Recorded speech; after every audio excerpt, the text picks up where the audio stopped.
Look at your bank statement this month. Look at your subscriptions. $10 for unlimited movies. $15 for endless music. Free applications that give you millions of hours of videos in the palm of your hand. Have you ever stopped to wonder why escaping reality is so incredibly cheap, while actually living in it is so impossibly expensive? Why a basic house requires 30 years of crushing debt, but a high-definition distraction costs less than a cup of coffee? It is not an accident, and it is not generosity. It is a subsidy. The system made entertainment cheap for a very specific mathematical reason. Because a population that is constantly, relentlessly entertained never looks up long enough to see the bars of the cage. You think you are paying for a service. You are not. You are paying them to sedate you. Think about human history. Natural fatigue comes from building something. It comes from hunting. It comes from creating. When you are naturally tired, your body feels satisfied. But what you feel at 6 in the evening is not satisfaction. It is emptiness. What you are feeling right now is the symptom of an extraction. You have been led to believe that the system wants your money, that corporations are fighting for your wallet. Money is just paper. Money is just numbers on a screen. They can print as much of it as they want. They do not need your money. They need something far more valuable, something irreplaceable. They need your vitality. Your exhaustion is the most expensive raw material on Wall Street today. Let that sink in. Your exhaustion is a commodity. Why? Because the math of control is very simple. A human being with energy is dangerous. A human being with energy asks questions. A human being with energy starts businesses, builds communities, and plans escapes. But an exhausted human being is completely predictable. An exhausted mind cannot plan a revolution. It cannot even plan dinner. It only begs for comfort. Think about your commute home, the 5 p.m. coma. You are sitting in traffic or standing on a crowded train, staring blankly at the seat in front of you. Your brain is on autopilot. You are not living. You are barely surviving the transit between the place where they extract your energy and the place where you recover just enough to do it again. You tell yourself, I will work on my own goals when I get home. I will read that book. I will start that project. But you never do. Because by the time you turn the key in your front door, the cognitive bandwidth you need to build your own life has already been harvested. The corporation did not just buy 8 hours of your time. They bought the best hours of your brain function. They bought your creativity. They bought your patience. What you bring home to your family, to your own dreams, is just the empty shell, the leftover scraps of your consciousness. Look at a battery. When you drain it, it becomes useless. But if you keep it plugged into a machine, it provides a steady, invisible current until the very end. You are that current. Every spreadsheet you fill out, every meaningless meeting you attend, every fake smile you give to a customer, it is all friction. And that friction burns your life force. This is not a failure of your willpower. You are not lazy. You are the victim of a perfectly engineered biological harvest. The system was designed, from the ground up, to ensure that you never have enough energy left over to realize you are in a cage. Exhaustion is not a side effect of the modern work week. Exhaustion is the entire point. And the most terrifying part?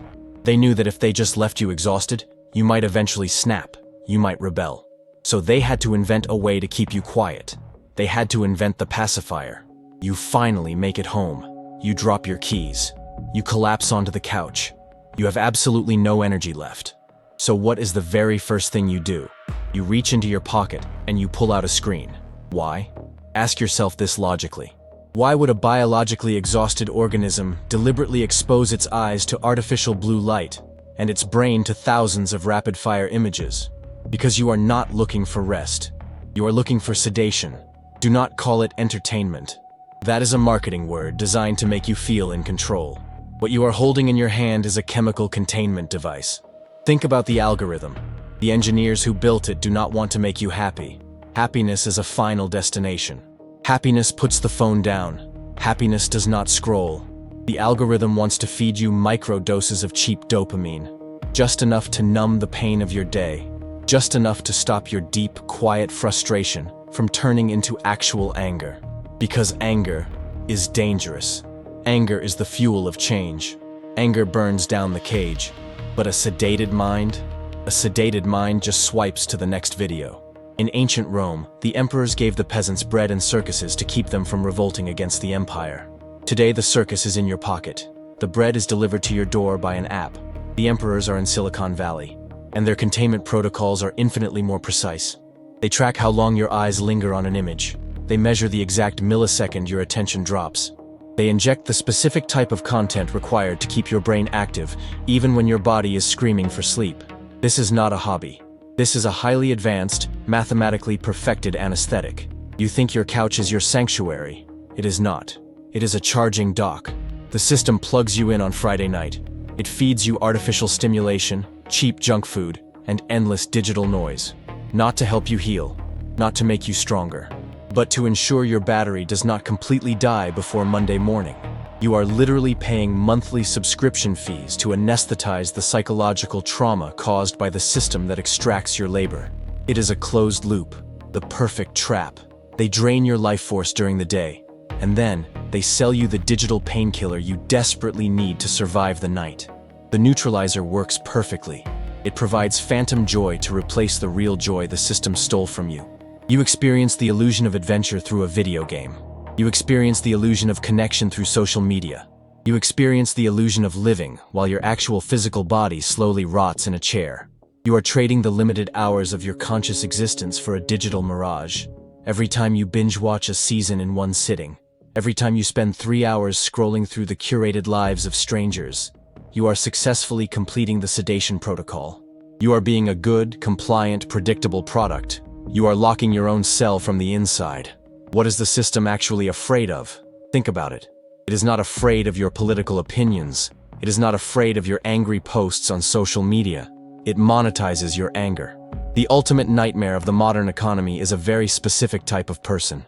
It is a person sitting alone in a quiet room, fully rested, completely bored, and perfectly fine with it. Why? Because boredom is dangerous.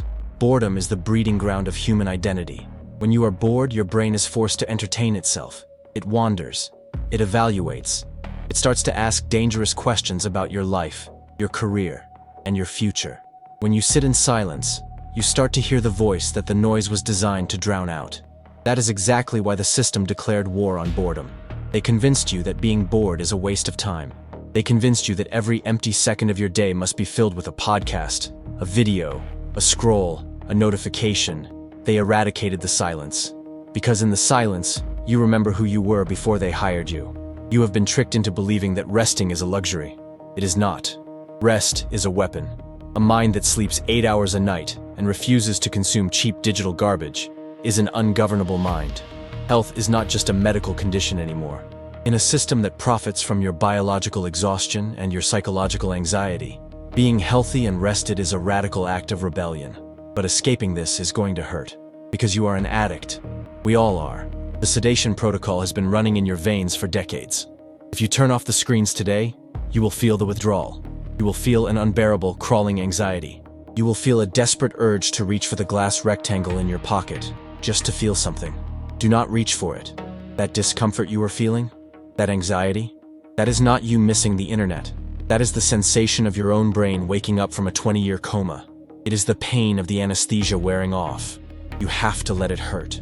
You have to learn how to sit with your own thoughts again, without needing a corporation to hold your hand. So, here is the silent verdict. You know exactly how the trap works now. You know that your exhaustion is manufactured, and your entertainment is just the leash that keeps you tied to the desk. The door is unlocked. It has always been unlocked, but you have to be the one to push it open. Tonight, when you get home, the instinct will kick in. Your exhausted brain will beg you to turn on the screen to forget about your day. Do not do it. Do not touch the remote. Do not open the app. Sit in the dark. Let the silence hurt. Because at the very bottom of that silence is the only version of you that they cannot control.